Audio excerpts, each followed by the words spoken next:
Okay. It looks like we'll be safe from monsters in here. Aye. Oh, hello. What's wrong with you two? You look terrified. Come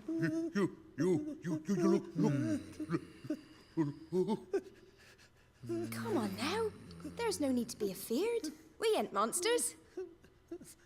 You must have been so worried. Well, don't fret. Your daughter's safe now. Wait. Of course! Behind us!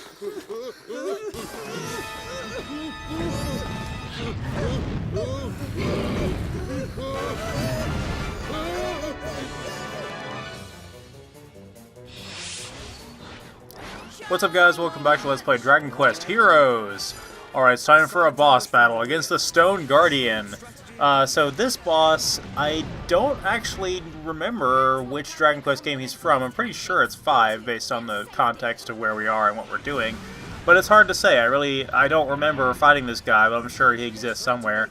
Unlike all the rest of the bosses throughout this game, which are all taken from other Dragon Quest games, which is fine. It's really cool to see these classic bosses given a spin with a different gameplay style.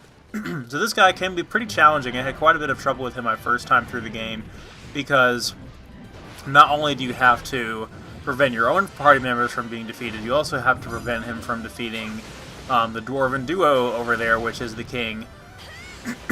So I have a couple abilities I want to show off there. There's the crack spell for Jessica, which is Ice Elemental, has nothing to do with drugs, fortunately. So, yeah, all the spells in the Dragon Quest games have funky names. So eventually the Stone Guardian will stop, and it will create a Night Maw, which will obviously spawn in some enemies. So we'll go ahead and get rid of that, we'll defeat the Maw Keeper, and the boss will continue. So sometimes I will use that opportunity to deal damage to the boss, as opposed to going after the enemies, because it will not wait for us to defeat the enemies before it continues to move. So as you can see, he's hopping along over here, going after the Dwarven duo again, so we better catch up. And that's where Terry's going to come in handy with that somersault ability he has for increased mobility. So that did allow us to get some monster minions we can use, which were not incredibly useful that time around. We might get some better ones as the fight goes on.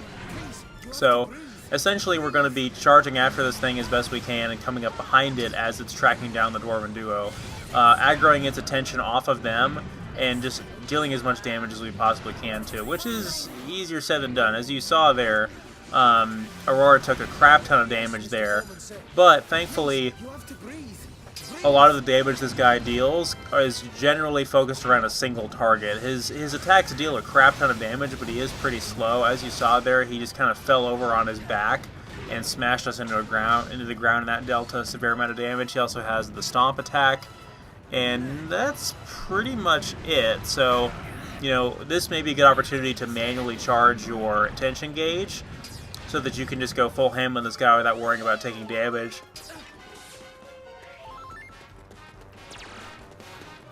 There's a couple of pots here in the center hallway in this area, and they can contain healing items. So if Jessica is knocked out and you don't have any Yggdrasil leaves and you need to revive some, or you need to heal somebody, then those might be your only option. So I wouldn't use those right away unless you absolutely have to. So we'll rely on Helix a little bit, and on Jessica obviously as our primary source of healing. Hopefully Terry can cut him off on the other side here. Yeah, there's definitely some bosses later in the game that I'm very much looking forward to fighting. Bosses that I really enjoyed in the respective games they come from. This one, not so much. The refight against this guy is pretty good, though. If you wanted to take advantage of that and get some good experience or money or whatever against this guy, then definitely go and do the refight.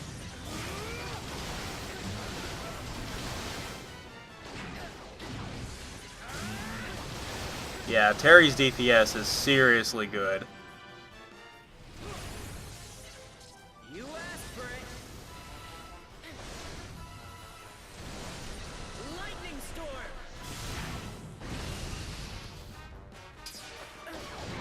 But honestly, the The coup de grace are not doing nearly as much damage as they really should. They really need to be amplified in order for it to make that much of a difference in our attacks, which we'll have that soon enough. We'll get more powerful coup de grace within the next couple of videos here. I thought we managed to dodge that attack by going backwards there, but we didn't. It has quite a bit of range to it. There's one thing I wish we could have in this game's combat sandbox, though, is when you block, if you had the ability to do a dodge roll while blocking, and it was like you could still face the same direction, sort of, if that makes any sense. Like similar to the dodging in Basara, which we had something similar to that. Although I really do like the dodge roll in this game, I think it's pretty effective at mobility and at dodging attacks.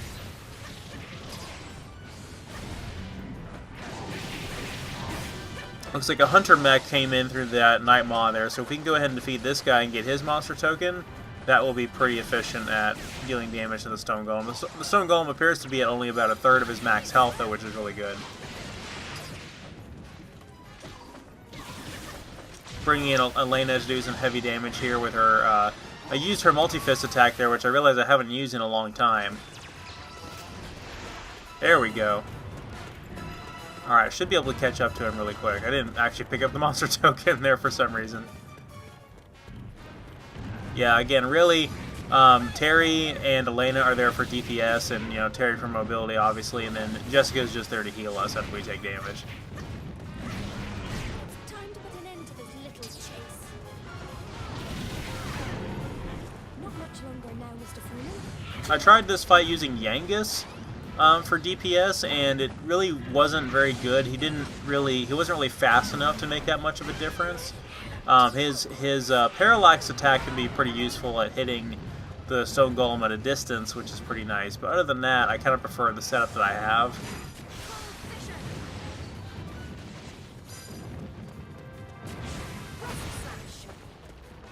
If there's any way I could slow him down. The Dwarven duo is also at about, you know, roughly a third of their health as well, so, or if not less than that at this point, maybe a quarter. So we definitely have to watch that. There's really no way we can heal them or anything like that. A little bit of a demonstration there of Bianca and her various different attacks as she's attacking the Stone Golem now. Her and Nera are NPCs right now, and I haven't seen Nera actually cast any of her abilities that I really care about, so I haven't really commented on that, of course.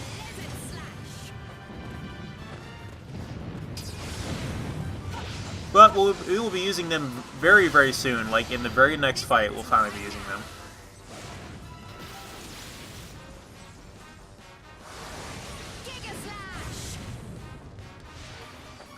Only 171 damage? That's not very good at all.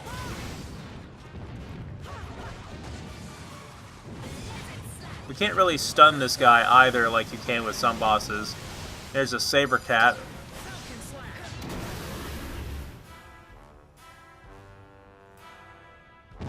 Alright, good job, Terry, as always. And it collapses right on top of us. Of course. That was nothing.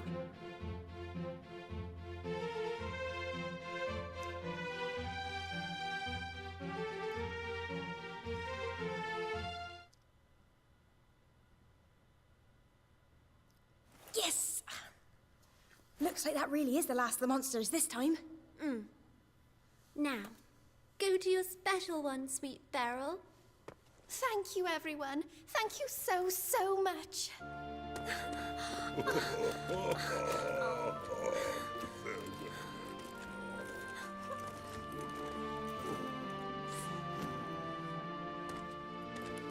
Golic, it's good to see you at the best of times, but at the head of a rescue party, and with my daughter in tow. Well, I can't thank you enough. Come now, I was simply doing my kingly duty, old friend. Were it possible, I would have come sooner, but alas, our entire realm is under siege. So it wasn't just our monsters who turned, then. It was the whole lot of them. Things are worse than I thought. Noble foreman, as Lord of the Realm, it falls to me to discover the truth behind their misbehavior. and to restore the monsters to their former selves. Now think carefully, friend. Know you of anything which might explain this beastly business? Ah, there is a legend passed down by my people. It tells of a slumbering dragon, black as the night, sealed away in a deep, dark place. Deep in the dark heart of the world, the Black One lies, his wings are furled.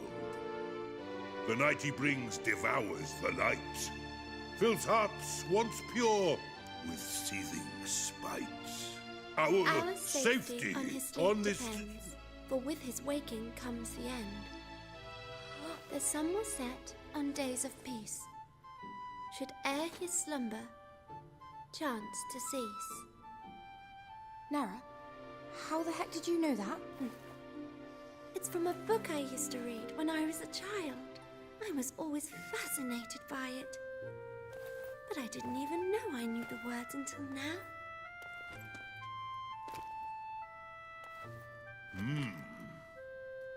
There are forces at work in this world. Forces we can never hope to understand. That's the same rhyme, all right. Word for ancient word. Intriguing. The eruptions on the Isle of the Fault, the sudden change in monster kind. Could all our recent troubles be related to this black dragon? And if so... Then, does that mean this dragon that's supposed to have been left well alone might actually be waking up? Well, it's an old tale, as I say, so there's no knowing how much truth might be in it.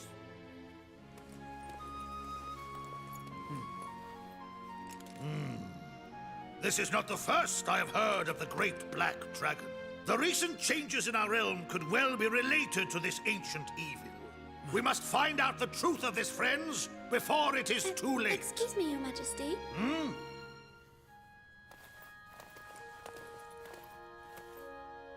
Bianca and I were wondering if you might allow us to accompany you.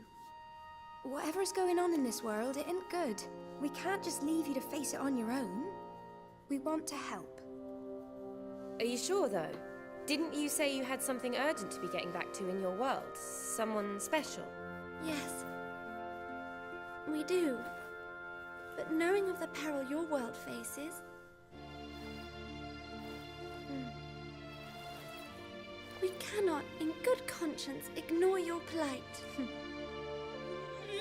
Such purity, such nobility, such effortless grace! Praise heavens for true-hearted maidens! Come, we journey together! Thank you, sire! And everyone else as well. I promise you. You won't regret this. I'm certain we won't regret it either. Alright, so now that that's been taken care of, we have the plot about the evil shadow dragon revealed to us. What better time than to go on some side quests? So that's what we'll be doing right now. I'm going to be doing that mostly off-screen though, because a lot of the conditions for the side quests are already met. I'm just going to be simply turning them in. So I'm going to go ahead and take care of that off-screen, and I'm going to move on to the next main chapter here.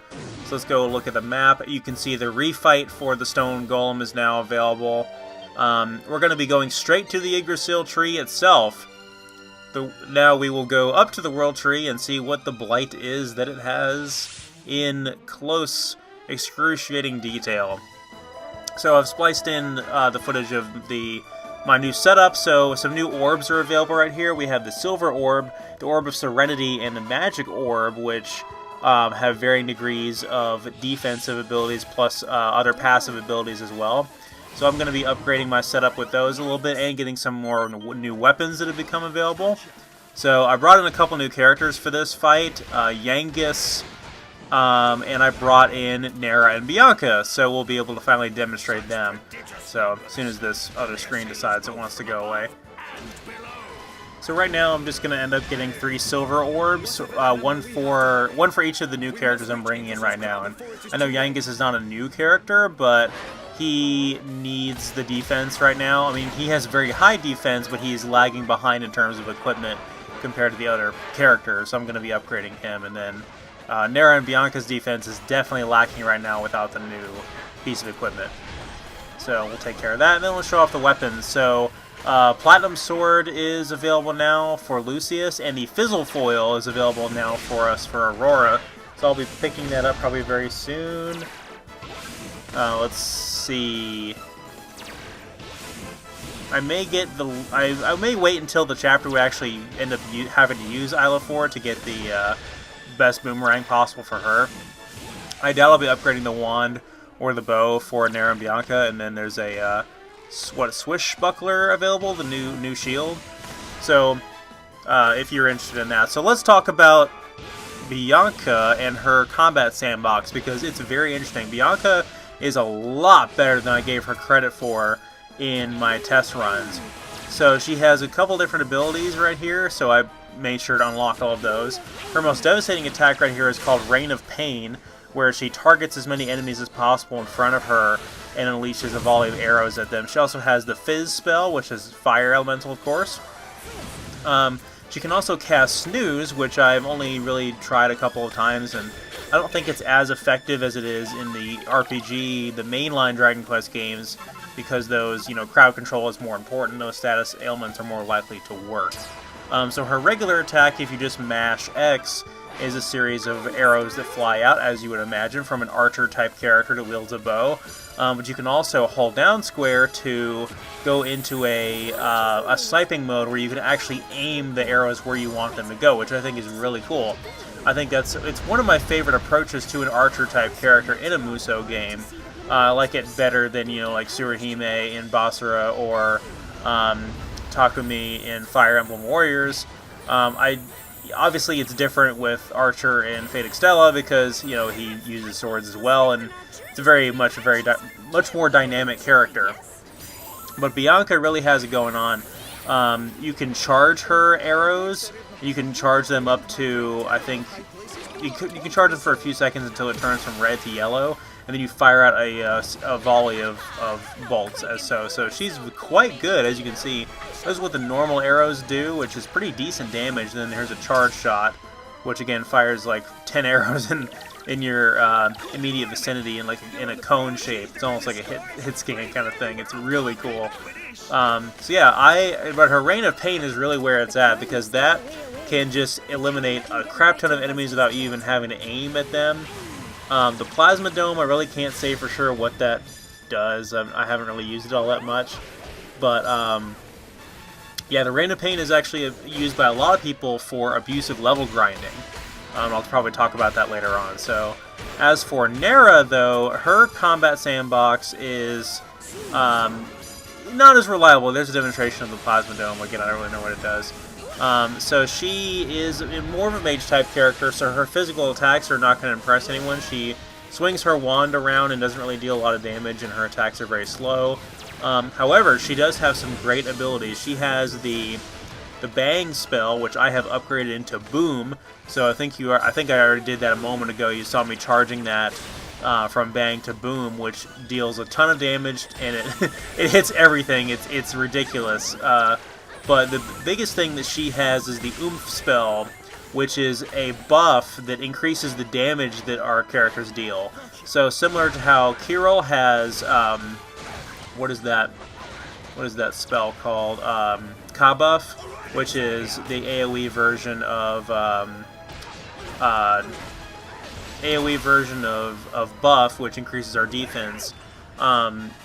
Nera has Oomph, which increases our physical attack. So we can use those two characters in conjunction to really buff our character's parameters, and it can be obscenely good, as you can see with Yangus here. Obviously, we've demonstrated Yangus already.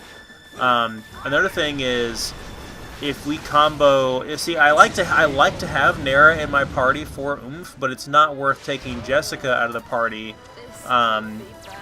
for the sake of the healing, because Nera herself is pretty squishy. So Nera and Jessica together make a pretty good combo. It's just, who is your last character going to be? Is it going to be Terry or is it going to be Elena? And those two kind of cover some of each other's weaknesses. So my setup for the rest of the game essentially is Jessica Terry and Elena, but occasionally I'll swap into either Nera or the other character that we haven't yet encountered, the last character in the game. So here is we have a new enemy type here. We have a King Slime. So these guys are obviously infamous in the Dragon Quest series. They usually appear when a group of slimes spawns in at once, and they will all kind of congregate into one. So you can tell when you see like a group of slimes drawing near that it's like, oh, King Slime is about to appear. Like it's an intentional AI script thing. It doesn't happen by accident. They're not extremely tough. It did a lot of damage to Aurora there and actually knocked her out. But the cool thing about the King Slimes, is that you can move them around and bounce them around pretty easily because of their squishiness. And he doesn't seem to mind it too much. Let's show off Bianca's high tension and her coup de grace here if we can. So I failed to mention it because I was busy talking about the combat sandbox and everything. This map has a gimmick, and it will be a gimmick that we'll see quite a bit throughout all the World Tree maps. And that is that there's actually pits you can fall, where you can fall through the branches on the trees and not fall to your death. You'll end up just falling down and taking some damage and then reappearing back up. But you can take advantage of it for the enemies as well, and if you knock a tough enemy into the pits, they will just die, which is fantastic. So we can do that to the King Slime if we so chose to do so. So, wanted to make sure I showed off Bianca's coup de grace. It is a reference to the monster taming aspect of Dragon Quest V. Dragon Quest V has a Shin Megami Tensei or Pokemon style monster collecting aspect, which is a really, really cool aspect of Dragon Quest V. Okay, so these enemies right here are some of my least favorite enemies in the entire game. I loathe these guys entirely. Fortunately, we dealt a crap ton of damage to that one and killed him off really quick. But they're called, what, Silver? I can't even read that. But it's a new enemy type, and they're some kind of flying baboon thing. And they have a ton of really annoying abilities that can stun you, including the freezing attack there. It just deals a ton of damage. It's hard to get away from. Silva Pythias, I guess? Yeah, we killed them though, but we will encounter those guys in much larger numbers later on, and it will be pretty aggravating. I'm not looking forward to that.